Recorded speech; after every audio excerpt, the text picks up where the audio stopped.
Léa était à la boutique de mariage pour son dernier essayage. Dans un demi-mois, elle devait épouser Derek. Bien que la robe ait été faite sur mesure, elle était un peu serrée à la poitrine et à la taille. Alors qu'elle entrait dans la cabine d'essayage pour s'ajuster, elle commença à entendre des voix de l'extérieur, de plus en plus claires. « Et, as-tu entendu que l'ex-petite amie de Derek, Judith, a divorcé et est revenue aux États-Unis ? Je me souviens quand elle a rompu avec Derek il y a 3 ans. Il était absolument anéanti. » Une voix dit, « Ouais, si Léa n'était pas apparue pour l'aider à traverser cette période sombre, il ne s'en serait probablement pas sorti. » Qui est Léa, d'ailleurs? La princesse la plus rebelle du pays. Qui aurait cru qu'elle se rangerait pour Derek? Mais maintenant que Judith est de retour, penses-tu que le mariage aura toujours lieu? Les invitations ont déjà été envoyées. S'ils ne se marient pas, ce sera une sacrée blague. Après que leur voix se soit estompée, Léa enleva la robe mal ajustée. Elle appela Derek, mais quelqu'un d'autre répondit. Au milieu du bruit de fond, elle pouvait clairement entendre sa voix. Essayez d'imiter la grandeur, Léa ne peut même pas se comparer à un seul doigt de Judith, dit Derek. Quelqu'un d'autre ajouta, Léa était autrefois connue comme la fille la plus difficile à conquérir, la plus difficile à dompter. Frère, tu devrais être reconnaissant. Derek ricana froidement. Difficile à dompter, elle me tourne autour comme un chien depuis 3 ans. Je suppose qu'elle a finalement réussi à m'entraîner jusqu'au mariage. Une autre voix demanda, frère, tu ne l'aimes pas? Derek répondit froidement, aimerais-tu un chien? La foule continua, alors pourquoi l'épouses-tu? L'air devint soudainement silencieux. Après une longue pause, Léa entendit à nouveau la voix de Derek. Elle est si sauvage, mais c'est assez amusant de la voir se comporter sagement. Léa raccrocha le téléphone, elle regarda son reflet dans le miroir, ses longs cheveux noirs et raides et les tatouages qui se trouvaient autrefois sur ses bras et sa clavicule, maintenant effacés. Elle se mit soudain à rire, elle en avait assez de faire semblant d'être une gentille fille. Derek n'était pas rentré à la maison depuis une semaine. Léa mit la maison de mariage en vente sur une plateforme immobilière. Chaque brique et chaque tuile de cette maison avait été achetée par elle, mais elle n'en voulait plus rien. Quand elle eut terminé, Derek appela enfin, demandant à la rencontrer. Il avait organisé la réunion, mais il fut le dernier à arriver. Quand il entra, la délicate et pitoyable Judith le suivait de près, elle ressemblait maintenant à environ 50% à Léa. Il lui tenait fermement la main, comme s'il craignait que quelqu'un ne la malmène, jouant un rôle de protecteur excessif. L'air devint instantanément silencieux, personne n'osait parler. Tous les regards se tournèrent vers Léa. Elle ne dit pas un mot, baissa simplement les yeux sur le bracelet en fil rouge à son poignet qui était sur le point de s'user. Elle retroussa légèrement les lèvres. Ce n'est que lorsque Derek amena Judith devant elle qu'il parla enfin. Léa, je n'irai pas jusqu'au bout avec le mariage. Léa leva les paupières, le regardant calmement. Tueront les fiançailles? Derek serra Judith plus près, la regardant avec une indulgence affectueuse. Judith est de retour, et je ne veux pas me contenter de moins. Peu importe à quel point tu l'imites, tu ne seras jamais aussi bien qu'elle. Tu comprends? Je ne t'aime pas, Léa hocha la tête. D'accord. Il la regarda avec incrédulité, comme s'il ne pouvait pas comprendre pourquoi elle réagissait si calmement. Tu sais que nos fiançailles ont été arrangées par nos parents. J'ai aimé Judith pendant 5 ans, je l'ai attendue pendant 3. Elle a été si durement blessée, et je veux lui donner un foyer. Léa devint un peu impatiente. Saisissant son sac à côté d'elle. D'accord, tu as fini? Derek fut décontenancé et resta silencieux un moment avant de continuer. Je m'occuperai de ma famille. Quant à la tienne, débrouille-toi avec eux. Le mariage de la semaine prochaine est annulé. Très bien, dit Léa, se levant et se dirigeant vers la porte. Juste au moment où Léa atteignit la porte, Derek l'appela soudainement. Léa, dit-il. Elle se retourna. Il se tenait toujours au même endroit, mais elle remarqua que son autre main était fermement serrée sur le côté. Y a-t-il autre chose, demanda-t-elle. Il fronça les sourcils. N'as-tu rien à me dire? Léa y réfléchit. Honnêtement, elle voulait lui dire, je t'envie. Ton amour de rêve peut encore revenir, mais le mien ne le fera jamais. Au lieu de cela, elle parla enfin doucement. Félicitations pour votre mariage. En fermant la porte, elle entendit des voix derrière elle. Pas possible. Est-ce vraiment la réaction de Léa? Derek, frère. N'as-tu pas dit qu'elle était follement amoureuse de toi? Pourquoi n'a-t-elle même pas fait de scène? La ferme, claqua la voix en colère de Derek. Léa ne se retourna pas. Elle aurait dû réaliser depuis longtemps que Derek n'était jamais vraiment lui. Il ne l'aurait jamais abandonné pour regarder quelqu'un d'autre. Après être partie, Léa entra dans un salon de coiffure. Elle coupa les cheveux longs qu'elle avait gardés pendant 3 ans. Lorsque ses cheveux courts et bleu vif apparurent, elle eut l'impression de redevenir enfin elle-même. Elle se fit également tatouer à nouveau une série de lettres sur le poignet. Je ne recule jamais. En français, pour « Je ne recule jamais ». Enfin, elle se rendit dans une boutique où elle n'était pas entrée depuis 3 ans. Denny, sors ma moto, appela TL. Un gars musclé et torse nu sortit de la boutique. Il la regarda, choqué. Ses yeux devinrent rouges. Il lui fallut un moment pour se ressaisir. Léa, Serette? Ouais, c'est moi. Le grand gaillard, de près de 1,80 mètres, la toisa de haut en bas. Un peu hésitant. Serette. Comment ça se fait? Tu es là. Léa regarda les 2 motos exposées à l'endroit le plus en vue, une blanche. Une noire, elle sourit. Elles sont toujours là. Serette, j'ai nettoyé ces 2 motos tous les jours. Elles sont comme neuves. Tu peux les conduire quand tu veux. Où veux-tu aller? Est-ce que j'appelle les gars? Elle secoua la tête. Sors là, c'est tout. Je veux faire un tour seul. D'accord? Quand elle monta dessus, un sentiment perdu depuis longtemps revint. Elle n'avait pas conduit depuis si longtemps. C'était comme si elle ne conduisait pas, elle pouvait oublier ce qui s'était passé cet été-là. Au sommet de la montagne déserte, il n'y avait rien d'autre que la mer infinie d'étoiles. La lune projetait sa lumière tranquille, illuminant toute la terre. Tout devenait doux. Derrière elle, Léa entendit des bruits de froissement. Elle se retourna brusquement. Mais personne n'était là. Ce n'était que le bruit des insectes. Léa rassembla ses émotions et descendit de la montagne. Mais soudain, la Kawasaki noire avait disparu. Denny, appela TL en descendant rapidement de sa moto et en criant vers la boutique. Où est la moto? Qui est parti avec? Un klaxon retentit derrière elle. Son cœur battait plus vite que jamais. Pour une raison quelconque, des larmes avaient déjà commencé à couler de ses yeux. Elle se retourna lentement, pressant doucement sa main sur sa poitrine. Sous le faible éclairage public, Alex était appuyé contre la moto. Vêtu de noir de la tête aux pieds, ses sourcils et son expression aussi sauvage et rebelle que jamais. Il haussa un sourcil vers elle, ma petite bombe. Pourquoi es-tu toujours une telle pleurnicheuse? C'était comme si le temps était revenu à leur première rencontre. Ses parents s'étaient disputés violemment parce qu'elle n'était pas obéissante. Et il l'avait sévèrement battue. Tout ce qu'elle avait dit, c'est qu'il devrait arrêter de se tourmenter et simplement divorcer. Qui avait-il de mal à cela? Elle s'était enfuie, se cachant seule. Pleurant. Au milieu de ses larmes, elle entendit un rire paresseux et désinvolte. Qui est cette petite bombe qui se cache ici en pleurant?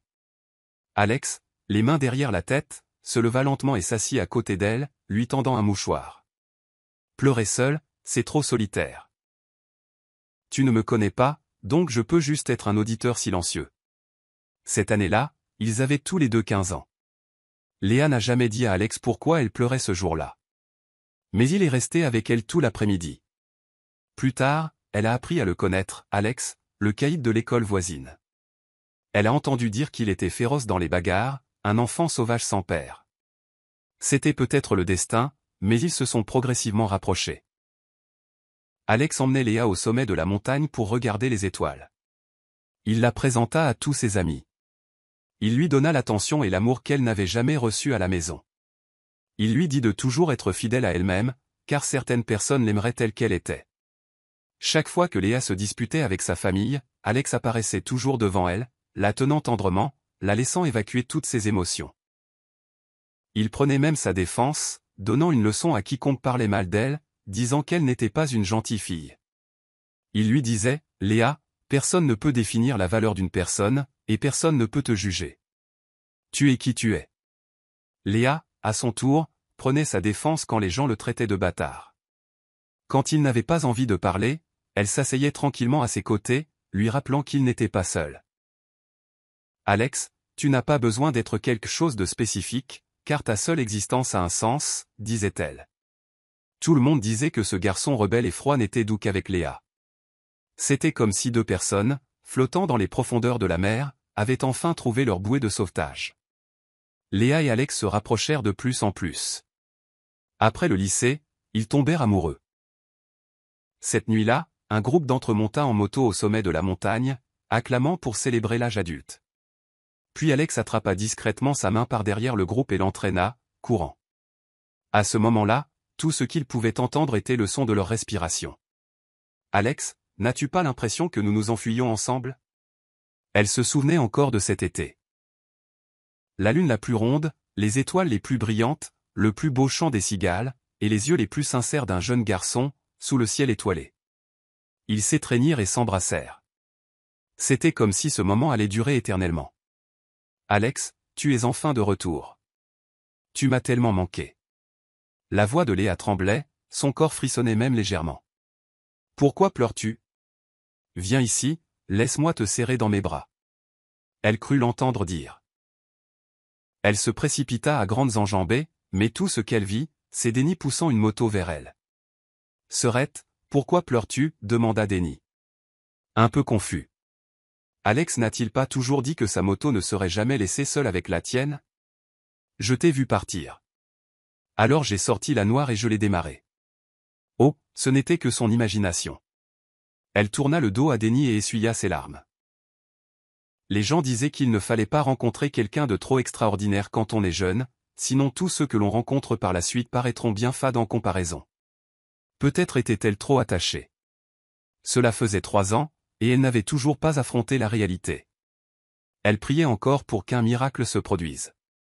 Quand Léa rentra chez elle, tout le monde l'attendait. En voyant ses cheveux bleus et sa tenue de moto, sa mère fut furieuse. « Regarde ce que tu es devenue. Tu ne ressembles même plus à une fille respectable. Pas étonnant que Derek ne veuille pas de toi. » Léa se tenait à la porte, n'ayant soudain plus envie d'entrer. Elle se retourna pour partir, mais son père l'interpella. « Où crois-tu aller ? Entre ici. Appelle sa famille et excuse-toi. Dis-leur que tu n'épouseras personne d'autre que Derek. Les invitations au mariage ont déjà été envoyées. Il n'y a aucune raison de ne pas se marier. Et débarrasse-toi de cette couleur ridicule sur ta tête. La famille Derek n'aime pas les femmes tapent à accent grave l'œil. Compris ? » Lentement, Léa s'approcha d'eux. Et elle sourit. « Pourquoi devrais-je m'excuser ? C'est lui qui veut donner un foyer à son ex. C'est lui qui a annulé le mariage. Qu'y a-t-il de mal à ce que je le laisse partir ? » Son père se leva et la gifla. Ingrate. Il est confus. Mais vous deux ? Pourquoi ne peux-tu pas utiliser ton cerveau ? Penses-tu qu'une famille comme celle de Derek laisserait une femme divorcée franchir leur porte ? Son visage brûlait de douleur alors qu'il continuait. Et alors s'il a une femme à côté ? Qui ne ferme pas les yeux tant que cela ne menace pas ta position d'épouse officielle ? Qu'est-ce qui te contrarie autant ? Léa toucha doucement sa joue, tirant sur ses lèvres.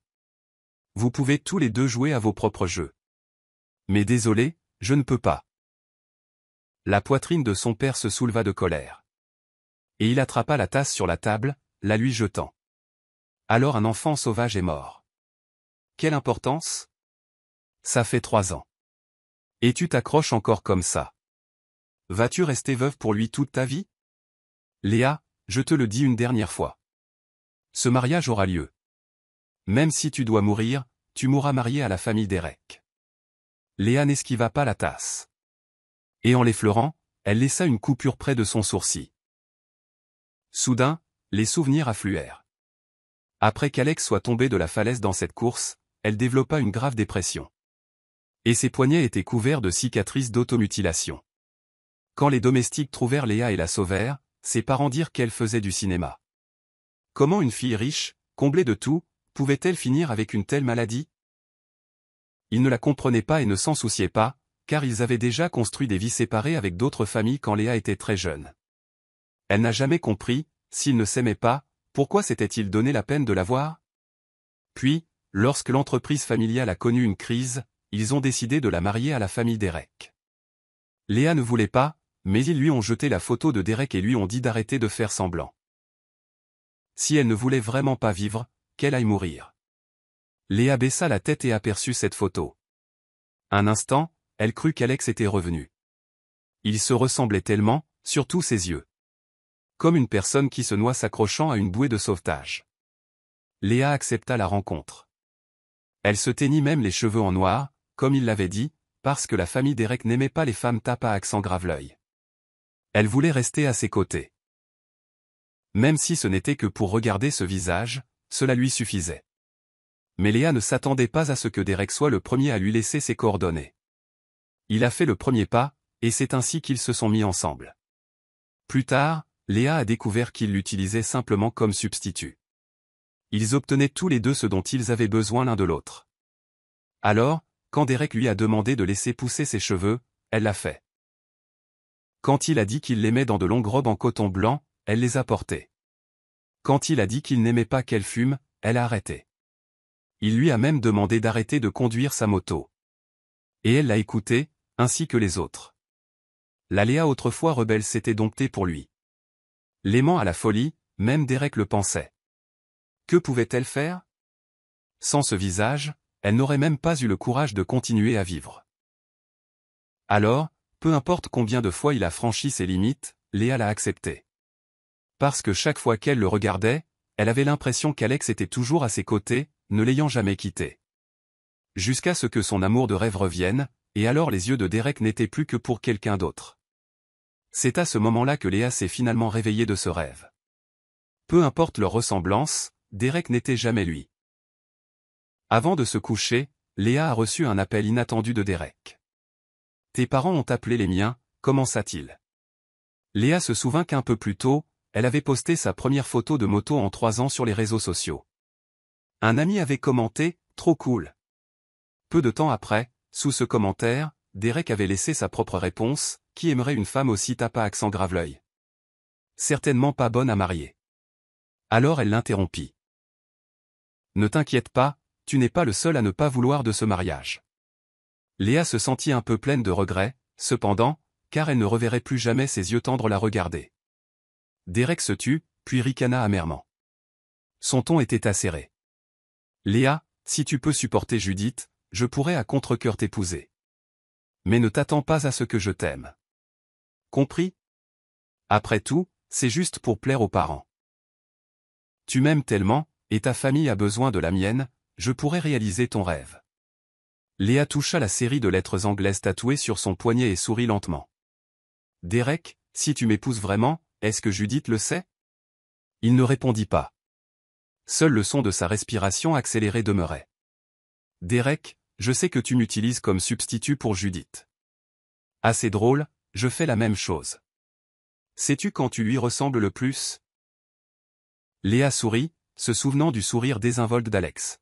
« C'est quand tu ne dis rien et que tu me regardes. Même si tu ne fais que regarder quelqu'un d'autre à travers moi. Je ne suis pas triste du tout. » Le simple fait de voir ce visage la rendait déjà heureuse.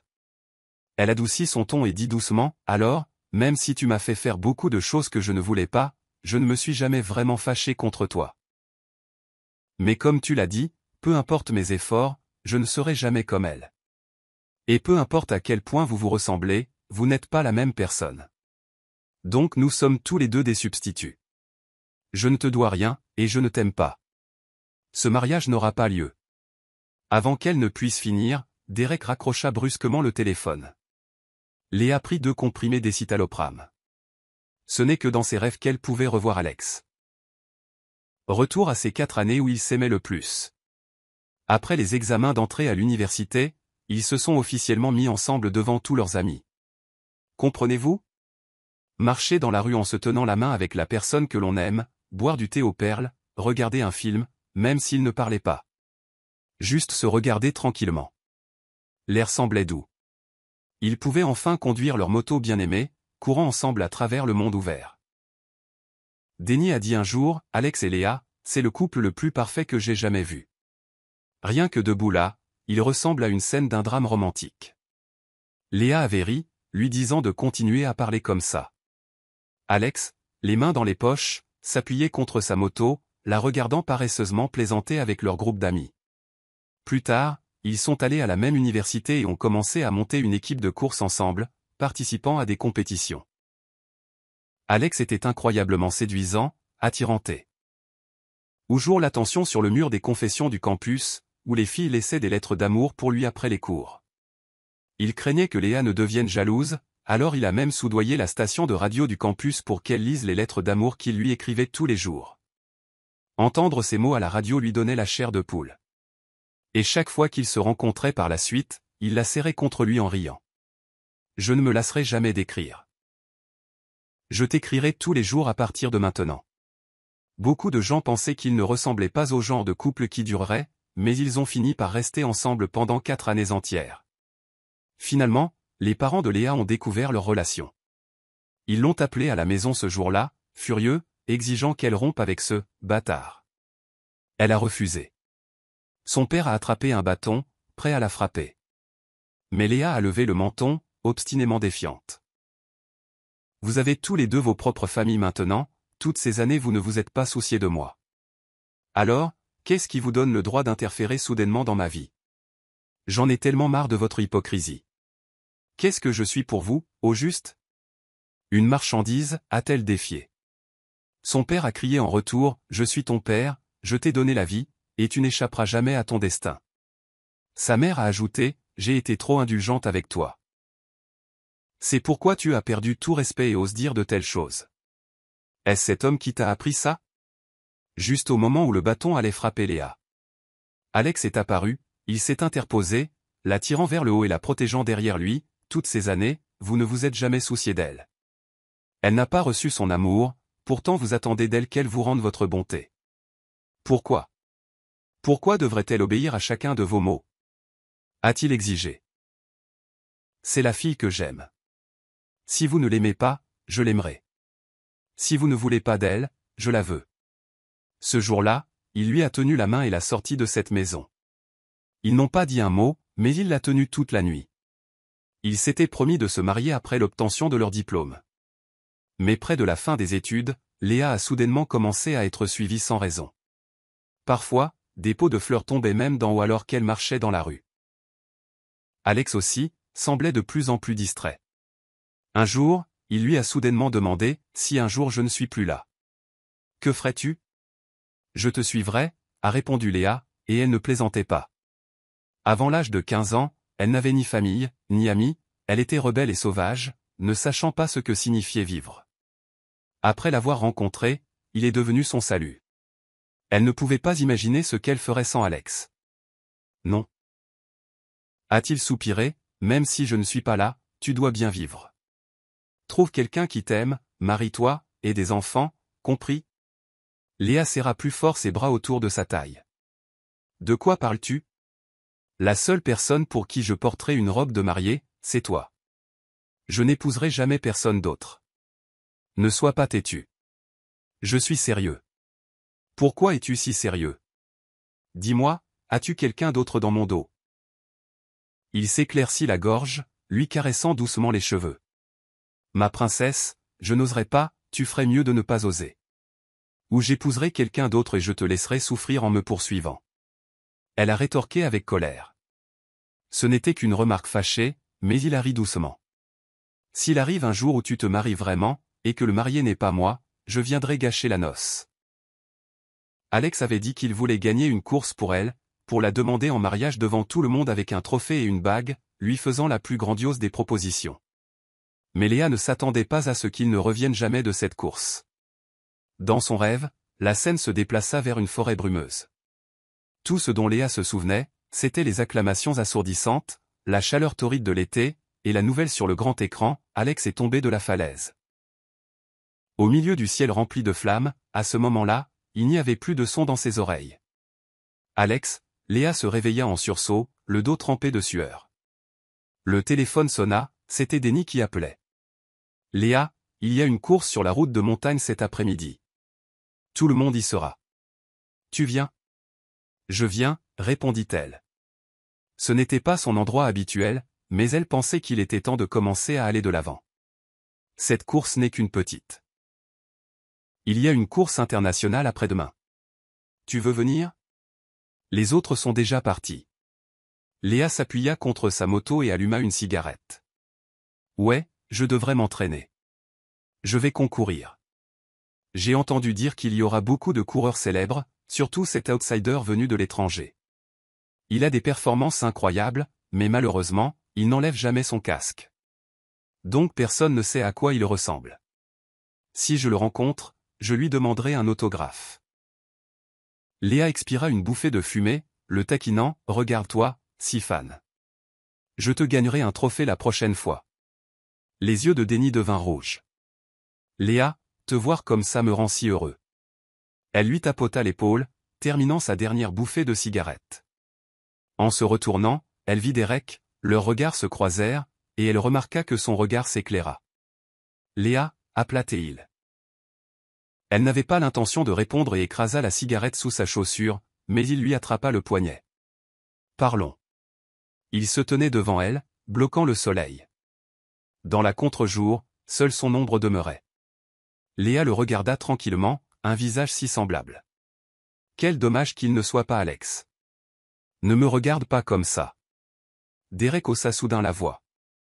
Léa, comment oses-tu me mentir? Il semblait vraiment en colère, mais Léa ne comprenait pas pourquoi. Elle dégagea sa main et dit lentement, Derek, ne devrais-tu pas être heureux? L'expression de Derek s'assombrit alors qu'il lui barrait le chemin, serrant les dents. Heureux? Je ne suis qu'un substitut, et je suis censé être heureux. Léa, as-tu même une conscience? Ses yeux étaient remplis de fureur. Pas étonnant que tu me regardes toujours comme si tu avais perdu et retrouvé quelque chose de précieux. Pas étonnant que tu me fixes souvent. Les yeux rouges, au bord des larmes. J'ai vraiment cru que tu m'aimais. J'ai même bêtement accepté le mariage arrangé entre nos familles par sympathie. Je me sens comme un idiot. Léa le laissa finir de parler avant de répondre, Derek, ne m'utilisais-tu pas aussi comme substitut? Ton amour de rêve est de retour. Tu n'as plus besoin de t'empoisonner avec moi. Le jeu des substituts était terminé. Il fit un pas de plus, et elle sentit qu'il allait lui écraser les épaules à la seconde suivante. Elle recula instinctivement de quelques pas. Même si tu étais un substitut, n'es-tu pas devenue obéissante envers moi? Aurais-tu changé pour lui, a-t-il défié. Léa y réfléchit et lui répondit très sérieusement. Non. Il avait un nom étranger. Léa regarda la caméra changer, le montrant presser son index et son majeur sur ses lèvres et lancer un baiser en l'air. À cet instant, elle sentit que ce baiser avait atterri sur son visage. Sa peau devint chaude. Il se dirigea lentement vers les coulisses avec le personnel. Léa USA de ses relations pour y accéder également. Elle s'approcha de lui. Elle savait que c'était impoli, mais elle avait vraiment besoin de le voir. « Pourriez-vous enlever votre casque » demanda-t-elle doucement. Il ne bougea pas. Il se tenait juste là, devant elle.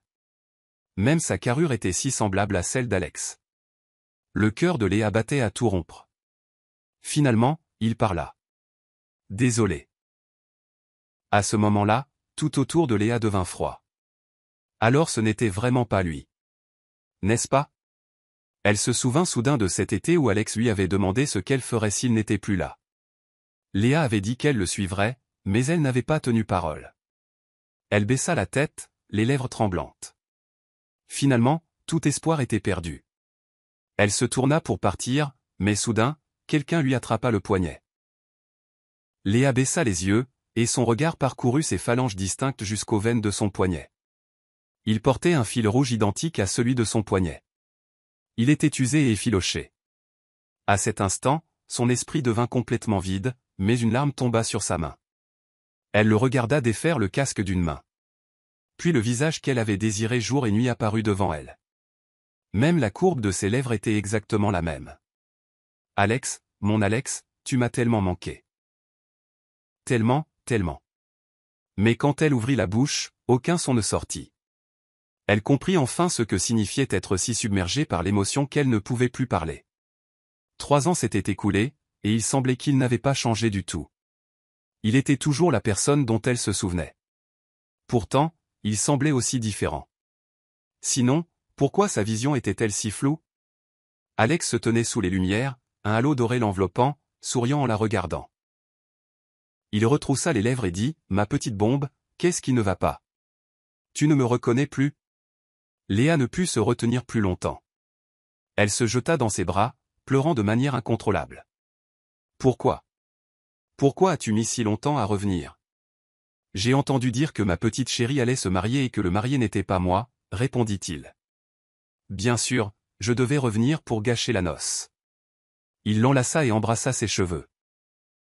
Mais elle pouvait l'entendre, le léger tremblement et l'étouffement dans sa voix. Léa le serra plus fort, laissant les larmes couler sans s'arrêter. Elle avait peur qu'à la seconde suivante, elle réalise que tout cela n'était qu'un rêve. Une illusion. Elle avait si peur, alors même si ce n'était qu'une hallucination, elle priait pour se réveiller un peu plus tard. « Je suis désolé, j'ai promis de te demander en mariage avec le trophée du championnat. J'ai 3 ans de retard, dit-il. « Es-tu fâché contre moi ?» demanda-t-il. Léa secoua la tête. « Non, tant que tu es revenu, je n'ai besoin de rien d'autre. J'ai juste besoin de toi. » Lors de la cérémonie de remise des prix ce jour-là, Alex lui a donné le trophée et une bague attendue depuis longtemps. Léa le regardait depuis le public. Maintenant, il se superposait à l'Alex d'il y a des années, une promesse retardée de 3 ans. Elle attendit enfin une fin parfaite. Cette nuit-là, ils transformèrent des années de désir en action. Encore et encore, ils se sont mutuellement revendiqués à travers la sueur et les larmes. Même épuisés, ils ne voulaient pas s'arrêter. Finalement, dans ses bras, Alex commença lentement à lui raconter ce qui s'était passé au cours des dernières années. C'était aussi dramatique. Lui et Derek se ressemblaient tellement parce qu'ils étaient vraiment frères. La mère d'Alex était aussi une riche héritière qui est tombée amoureuse du père d'Alex, mais la mère de Derek est intervenue, a drogué son père et a utilisé sa grossesse pour assurer sa place dans la famille. La mère d'Alex ne pouvait tolérer la trahison et est partie, pour découvrir seulement qu'elle était enceinte. Plus tard, lorsque la mère de Derek a découvert leur existence, elle les a secrètement opprimés. Cela a progressivement suscité un désir de vengeance chez la mère d'Alex. Alors elle a pris le contrôle d'Alex, le forçant à partir à l'étranger pour reprendre l'entreprise de son oncle et frapper l'entreprise familiale de Derek. Alex ne voulait pas, à cause de Léa, alors la mère d'Alex a ciblé Léa. Léa se souvint soudain de toutes ces fois où elle avait été inexplicablement suivie, et tout devint clair. Alex était terrifié et supplia sa mère de ne pas faire de mal à Léa. Sa mère, déjà obsédée, lui posa une condition. Elle ne ferait pas de mal à Léa si Alex partait. Alors ils ont mis en scène sa mort. Alex a été emmené à l'étranger. Pendant ces 3 dernières années, il ne dormait que quelques heures par jour, essayant de finir le plus vite possible, pour pouvoir revoir Léa. Sa voix tremblait d'émotion. « Tu ne sais pas à quel point tu m'as manqué. » Il parlait de tout ce qui lui était arrivé au fil des ans comme si c'était l'histoire de quelqu'un d'autre. Il a dû repartir de zéro, apprendre à diriger une entreprise, faire ses preuves, et enfin échapper au contrôle de sa mère obsessionnelle. Il n'osait pas voir Léa, n'osait pas la contacter, tout cela pour la protéger. Il lui a tout raconté en quelques minutes, mais Léa savait à quel point ces années avaient dû être difficiles pour lui et les efforts qu'il a fallu pour qu'il se tienne devant elle maintenant. Elle le serra fort dans ses bras, et il la serra encore plus fort, comme s'il voulait la fondre dans ses os même. Chaque fois que tu me manquais tellement, je pensais que j'allais devenir fou. Je pressais fort la pointe d'un stylo sur mon poignet. Je me disais que je devais me dépêcher. Je devais réussir plus vite, sinon ma fille n'attendrait pas pour moi.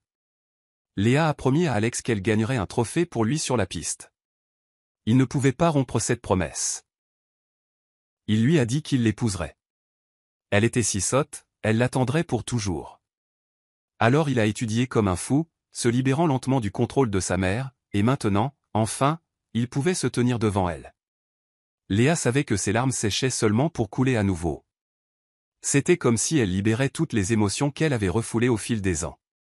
Il lui caressa doucement le visage, déposant un baiser doux sur son front. « Ma petite bombe, veux-tu m'épouser ?» 3 jours avant le mariage, Léa a traîné Alex pour obtenir leur certificat de mariage. En regardant le seau officiel apposé entre leurs deux photos, elle a ri et ri, puis s'est mise à pleurer. Alex a paniqué, essayant d'essuyer ses larmes. « Je suis désolé. Je suis désolé. Je suis arrivé trop tard. » Léa a secoué la tête, s'essuyant doucement le visage. « Tant que la fin est avec toi, peu importe si tu es en retard. » Au même moment, une photo a commencé à circuler dans leur cercle. Sur la photo, une main fine et claire reposait sur la poitrine du champion de course le plus en vogue du moment. Son bras tatoué de lianes était étroitement enroulé autour de la taille de la femme. Les hormones débordaient pratiquement de l'écran. La photo avait été prise par Denny et les autres après la course ce jour-là. D'une manière ou d'une autre, elle s'est retrouvée en ligne. Presque tous ceux qu'ils connaissaient l'ont vue. Dans une discussion de groupe, dès que quelqu'un a posté la photo, cela a déclenché une discussion animée. Pourquoi cette femme ressemble-t-elle tant à Léa, a demandé quelqu'un. Pas possible, non. Léa est celle avec les cheveux longs et noirs et les robes élégantes. Depuis quand a-t-elle les cheveux courts et bleus et porte-t-elle des débardeurs et des shorts? En fait, ça ressemble à la Léa d'avant. Le gars sur la photo ressemble un peu à Derek. Merde. Depuis quand Derek fait-il de la course? Ce n'est pas Derek. On dirait un coureur étranger. Je dois dire que ces deux-là vont bien ensemble. Mais Derek n'a-t-il pas dit hier en buvant avec nous que Léa le regretterait avant le mariage et reviendrait pour l'épouser? Ouais. Alors Derek pensait que Léa ne pouvait pas vivre sans lui. Il s'avère qu'elle l'utilisait comme substitut tout ce temps. Léa était dans la chambre nuptiale en train d'essayer la robe de mariée qu'Alex avait fait faire sur mesure et fait venir par avion quand Derek l'appela. Léa, qui est-il? Léa ajustait l'ourlet de sa robe et Alex répondit pour elle. Il la regarda. Son sourire paresseux et joueur alors qu'il parlait d'un ton désinvolte. Salut, ex.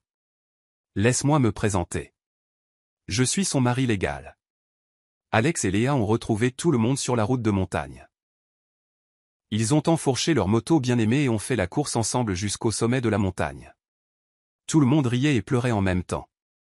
Ils lui tenaient fermement la main par derrière. C'était comme s'ils avaient à nouveau 18 ans, cet été-là. « Ma petite bombe, veux-tu t'enfuir avec moi ?» demanda-t-il.